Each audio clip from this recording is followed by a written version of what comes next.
కనీసం చెప్పి నెలనడ కావడం లేదు అధ్యక్ష, సంవత్సరాలు కాదు నెలనడ కావడం లేదు. ఏమి కార్పొరేట్ అంత లెక్కలేదా? మమ్మల్ని ప్రజలు ఎన్నుకోలేదా? చెప్పండి అధ్యక్ష. సరే పోనీ అధ్యక్ష, కార్పొరేటర్ అంటే కమిషనర్ లెక్కలేదు, ఓకే నో, మేము కాదలేదు.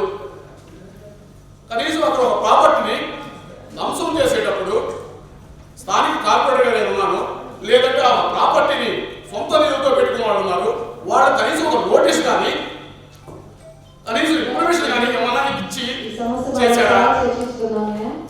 ఈ రోజు అంత దౌర్జన్యంగా అంత దుర్మార్గంగా ధ్వంసం చేసిన దానికి అధ్యక్ష మేము న్యాయపరంగా దాని విషయంలో చట్టపరంగా న్యాయపరంగా ఎంత దూరం పోవాలో అంత దూరం పోతాం, పోరాటం నుంచి ఇబ్బంది లేదు. ఎందుకంటే నేను ఎప్పుడు కూడా చెప్తాను అధ్యక్ష, మంచి చేస్తే ఎప్పుడు కూడా జీవితకాలం చెప్పుకుంటారు అధ్యక్ష.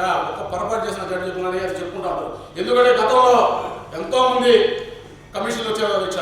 వెంకటేశ్వరరావు గారు సార్ ఉన్నారు కమిషనర్గా, తర్వాత ఢిల్లీరావు సార్ వచ్చారు, ఢిల్లీరావు తర్వాత దినేష్ సార్ వచ్చారు, ఒకరు కాదు వీళ్ళందరూ వచ్చారు. మేము అధికారంలో ఎక్కువనే అధ్యక్ష. గత 12 సంవత్సరాల నుంచి కౌన్సిల్లో 2014 నుంచి మా శ్రీమతి కార్పొరేటర్గా ఉండే